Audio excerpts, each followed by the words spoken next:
ایک اہم سوال یہ بھی پوچھا جاتا ہے جی کہ کن جانوروں کی قربانی جائز ہے؟ کیا بھینسے کی قربانی بھی جائز ہے؟ اس کی کیا دلیل ہے؟ ترا یاک ایک چترال میں ایک جنگلی بھینسا، یہ بھینسا کہلاتا ہے، جنگلی کا تو میں نہیں کہہ سکتا، جنگلی بھی ہوتے ہیں وہ، گھریلو بھی ہوتے ہیں، تو کیا اس کی قربانی بھی جائز ہے؟ یہ بہت اہم سوال کیا جاتا ہے کہ کون سے عیب ایسے ہیں جن کی وجہ سے قربانی جائز نہیں ہوتی جانور کی؟ لوگ یہ سوال پوچھتے ہیں ٹوٹے ہوئے سینگ والے جانور کی قربانی کا کیا حکم ہے، یا وہ جانور جس کا سرے سے سینگ ہی نہیں ہے؟ تو دیکھیں، ٹوٹا ہوا سینگ ہو یا سرے سے سینگ ہو ہی نہیں، دونوں جانوروں کی قربانی جائز ہے۔ ہاں، اگر جانور کا سینگ اکھاڑ دیا اور جڑ سے اکھاڑ دیا جس کی وجہ سے اس کے دماغ پہ چوٹ لگی ہے، تو پھر ایسے جانور کی قربانی جائز نہیں ہے۔ عام طور پر آج کل لوگ جانور کا سینگ جو ہے وہ گھس دیتے ہیں، تو اس جانور کی قربانی جائز ہے۔ لیکن یہ جو میں نے سنا ہے کہ جو جانور کا سینگ گھستے ہیں یا اس میں کچھ ایسا جلاتے ہیں اس کو، اس سے جانور کو تکلیف بہت ہوتی ہے، تو غیر ضروری تکلیف جانور کو دینا اس کا بہرحال گناہ ہوگا، لیکن بغیر سینگ والے کی قربانی جائز ہے۔ ہاں، سینگ ٹوٹ گیا لڑائی وڑائی کے دوران اور اکھڑ گیا جس سے دماغ کو زد پہنچی ہو، تو پھر جائز نہیں ہے۔ دوسرا کون سے عیب ہیں؟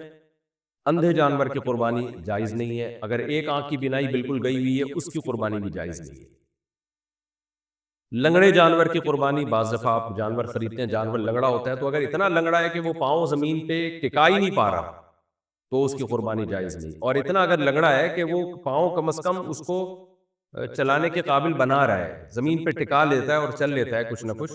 تو اس جانور کی قربانی جائز ہے۔ کان یا دم کٹے ہوئے جانور کی قربانی، اس میں مختلف اقوال ہیں۔ بعض فقہا نے یہ لکھا ہے کہ ایک تہائی اگر دم کٹی ہوئی ہے، ایک تہائی کان کٹا ہوا ہے تو قربانی جائز نہیں ہے۔ ایک قول یہ بھی ہے کہ آدھا، تو ہماری نظر میں راجح بات یہی ہے کہ اگر آدھا کان کٹا ہوا ہے یا آدھی دم کٹی ہوئی ہے تو پھر اس کی قربانی جائز نہیں ہے۔ آدھی سے کم اگر کٹی ہوئی ہے آدھی دم یا کان، تو پھر اس کی قربانی جائز ہے۔ خراب تھن والے جانور کی قربانی، گائے کے 4 تھن ہیں، اگر 2 تھن خراب ہیں تو اس کی قربانی جائز نہیں ہے،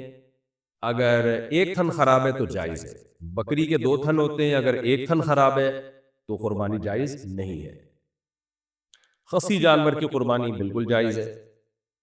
بعض دفعہ یہ بھی ہوتا ہے کہ سوال پوچھا جاتا ہے کہ جانور کا کے خصیتین میں سے ایک خصیہ ہے تو بھی جائز ہے اس کی قربانی۔ بعض دفعہ جانور کے خصیتین پیدائشی طور پر نہیں ہوتے تو بھی اس کی قربانی جائز ہے۔ کتنا کمزور جانور ہو کہ جی اس کی قربانی جائز نہیں ہے؟ اگر جانور اتنا بڈھا یا اتنا کمزور ہو چکا ہے کہ اس سے بیچارے سے چلا ہی نہیں جا رہا اور وہ قربان گاہ تک بھی چل کے نہیں جا سکتا، آپ نے یہاں سے 10 میٹر دور تک لے کے جانا ہے اس کو قربانی کرنے کے لیے، تو وہاں بھی اس کو آپ اسٹریچر میں اٹھا کے لے کے جا رہے ہیں، اتنا کمزور ہو گیا تو وہ تو بیچارہ پہلے ہی قربان ہو چکا ہے، اس کو مزید قربان کرنے کی کوشش نہ کریں آپ۔ اتنا ہو کہ چل سکتا ہو اپنے پاؤں پہ، تو جب تک اتنا ہے کہ اپنے پاؤں پہ چلنے کی اس میں طاقت ہے، ایسے جانور کی قربانی جائز ہے۔ تو یہ بھی سوال پوچھا جاتا ہے جی گائے میں 7 افراد کی شرکت لازم ہے؟ اچھا، اس سے پہلے ایک اہم سوال کہ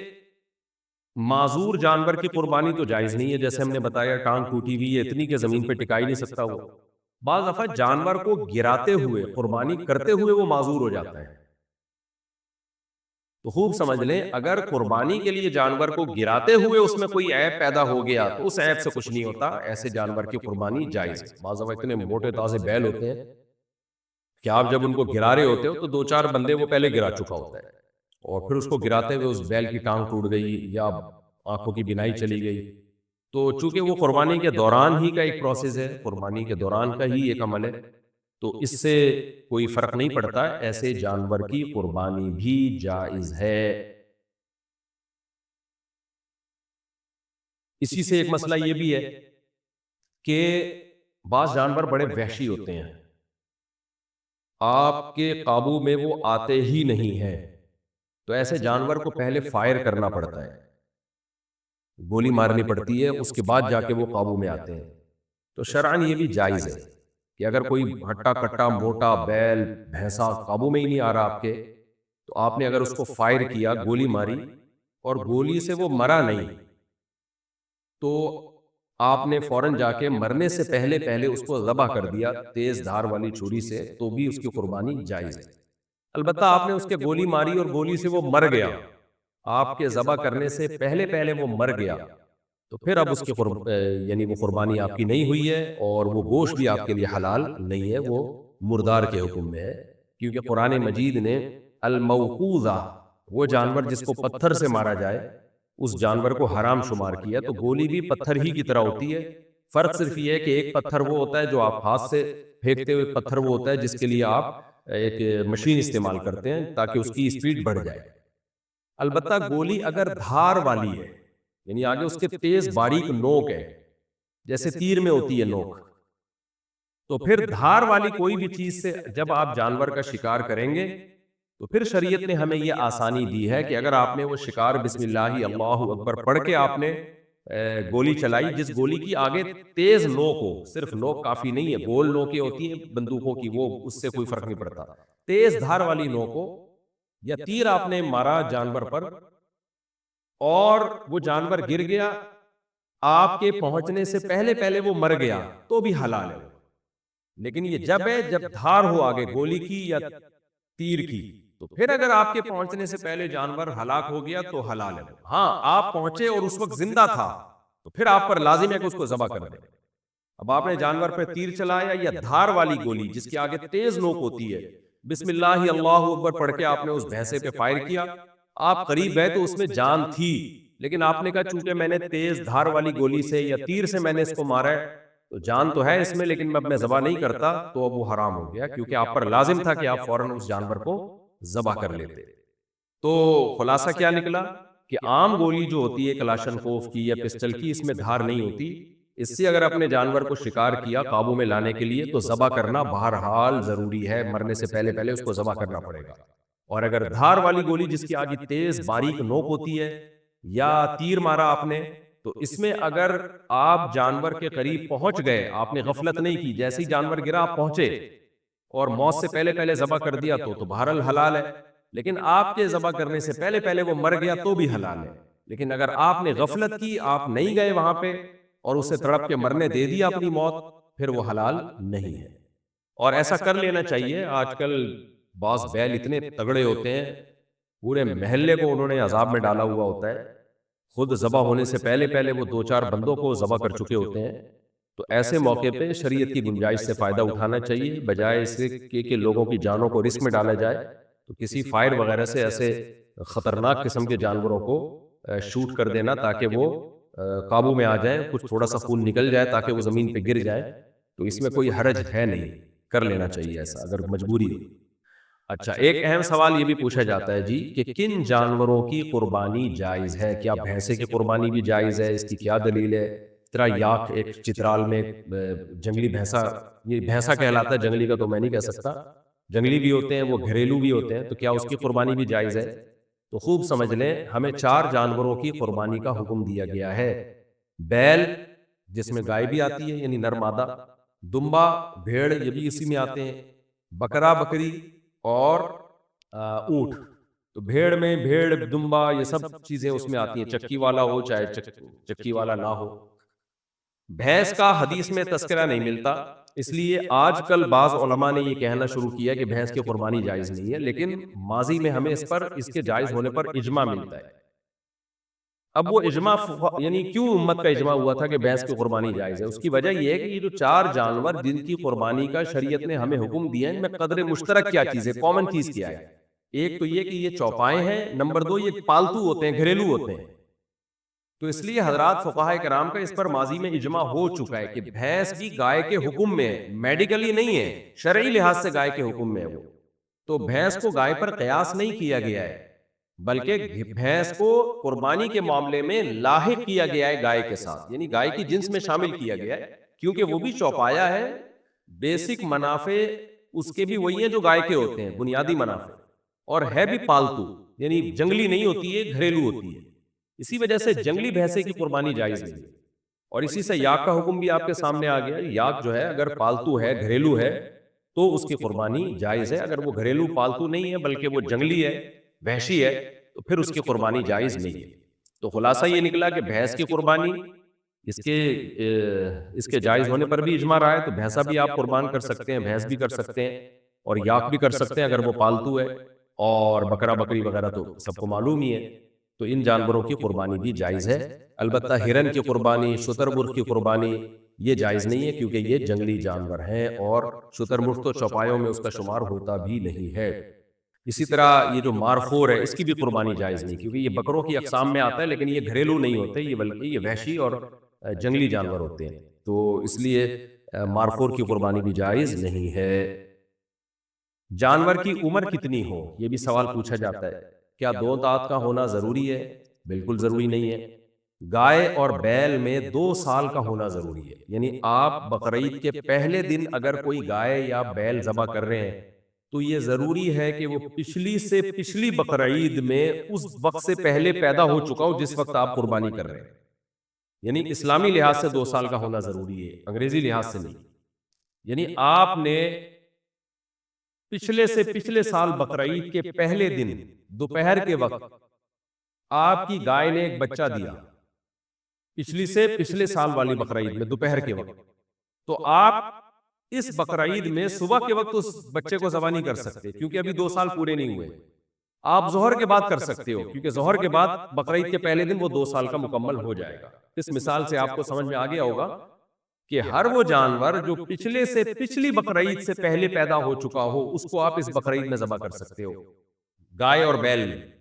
اور جو پچھلے سے پچھلی بقرعید کے پہلے دن پیدا ہوا تو پہلے دن وہ ٹائم گزرنے کے بعد یا اگلے دن آپ اس کو ذبح کر سکتے ہو، اور پچھلے سے پچھلے سال بقرعید میں اگر وہ تیسرے دن پیدا ہوا تو پھر پہلے اور دوسرے دن نہیں ذبح کر سکتے، آپ اس کو تیسرے دن ذبح کرو گے اس ٹائم کے بعد جس ٹائم میں وہ پیدا ہوا تھا، تاکہ 2 سال کمپلیٹ ہو جائے۔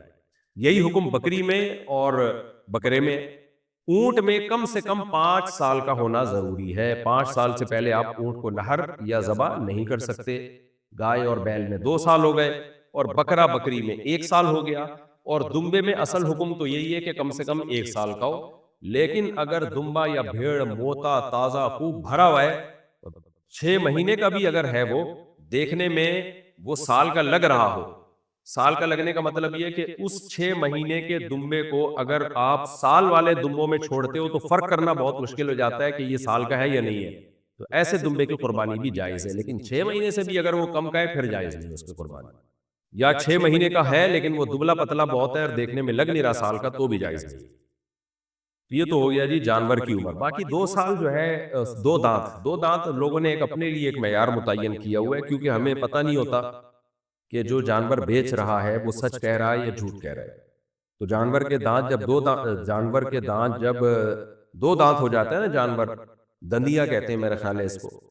کہ 2 دانت کا جب جانور ہو گیا تو پھر یقین ہوتا ہے کہ یہ 2 سال سے اوپر کا ہی ہے، کیونکہ 2 سال کے بعد ہی جانور 2 دانت نکالتا ہے۔ لیکن یہ بہرحال ضروری نہیں ہے، اگر جانور کھیرا ہے 2 سال گائے میں، اور اونٹ میں 5 سال، اور بکرا بکری میں 1 سال وہ مکمل کر چکا ہے، اور جو بیچ رہا ہے آپ کو جانور، آپ کو اس کی دیانتداری پہ یقین ہے یا غالب گمان ہے، وہ کہتا ہے بھائی قسم اٹھا کے کہہ دیتا ہے یار یہ میں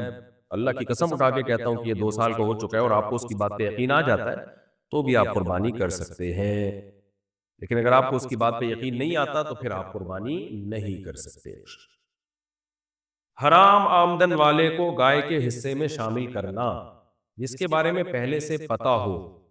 کہ اس کی ٹوٹل آمدن حرام ہے۔ ٹوٹلی اس لیے کہہ رہا ہوں کہ بعض لوگ مکس کما رہے ہوتے ہیں، حلال بھی حرام بھی، تو اس میں تو دیکھا جائے گا اگر زیادہ حلال ہے تو پھر حلال ہی ہم یہی سمجھیں گے ہمیں حلال سے دے رہے ہیں، زیادہ حرام ہے تو ہم یہ سمجھیں گے ہمیں حرام سے دے رہے ہیں۔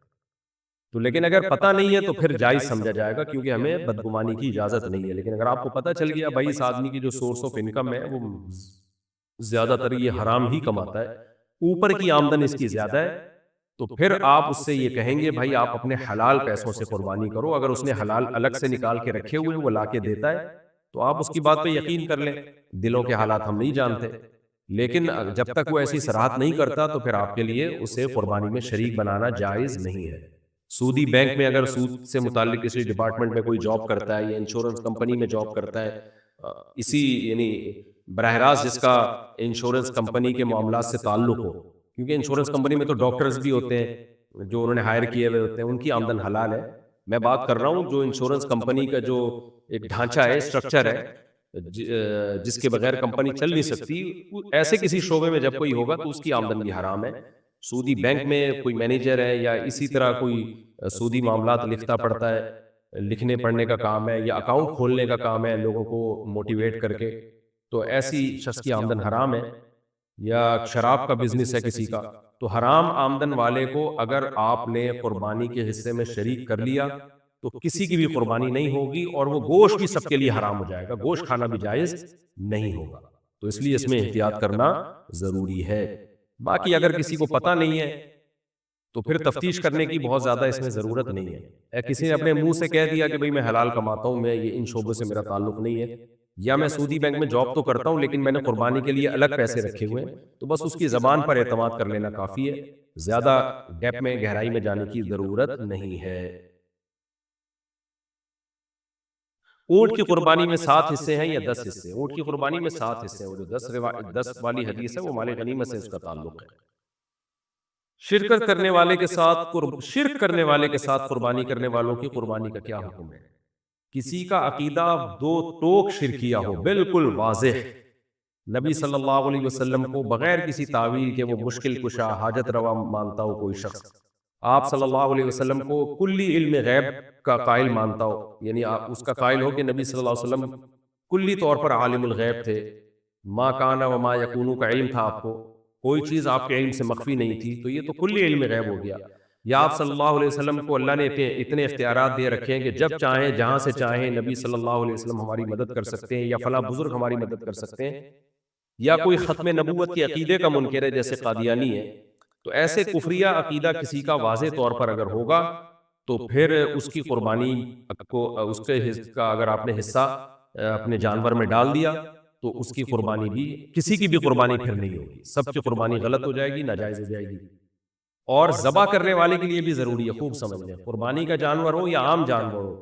کسی مشرک نے اگر ذبح کیا جو دو ٹوک اور صاف لفظوں میں نبی کو عالم الغیب مشکل کشا مانتا ہو، جس کی میں نے تفسیر ابھی بیان کی ہے، تو ایسے شخص نے اگر جانور بھی ذبح کر دیا تو بھی وہ جانور حرام ہو جائے گا، تو اس کا گوشت بھی کسی کے لیے حلال نہیں ہے۔ ہاں، بدعتی ہونے سے فرق نہیں پڑتا، یعنی بدعتی اگر کوئی ہے تو عقیدہ اس کا شرکیہ نہیں ہے، تو پھر اس کا اگر گائے میں حصہ ہے تو قربانی ہو جائے گی، اور اگر اس نے ذبح کر دیا تو بھی قربانی ہو جائے گی۔ لیکن مشرک یا ختم نبوت کا کوئی منکر ہے، یا اسلام کے کسی بنیادی عقیدے کا کوئی منکر ہے، تو اس سے اگر کسی نے ذبح کروا لیا تو بھی جانور حرام، اور اس کو قربانی کے حصے میں شریک کر لیا تو بھی قربانی برباد ہو جائے گی سب کی۔ اور میں نے جیسے بتایا کہ جانور ذبح کرنے والے کا توحید پرست ہونا ضروری ہے، البتہ عیسائی یہودی کو اللہ نے اس سے مستثنیٰ کیا ہے، تو ایک تو ان کا ذبیحہ بھی حلال ہے ہمارے لیے۔ ہاں، یہ ضرور ہے کہ جو ذبح کرنے والا اگر مسلم ہے اور وہ بسم اللہ اللہ اکبر نہیں پڑھتا یا اللہ کا نام نہیں لیتا تو بھی جانور حرام ہو جاتا ہے، کیونکہ ہم نے دیکھا ہے بعض دفعہ قصائی جانور ذبح کر رہے ہوتے ہیں، منہ میں ان کے گٹکے ہوتے ہیں، ان کو گٹکا نکالتے ہوئے تکلیف ہو رہی ہوتی ہے، تو وہ تکبیر کہہ نہیں رہے ہوتے، اگر بھول گیا نا کوئی بسم اللہ اللہ اکبر کہنا، کوئی شخص بھول گیا تو جانور حلال ہے۔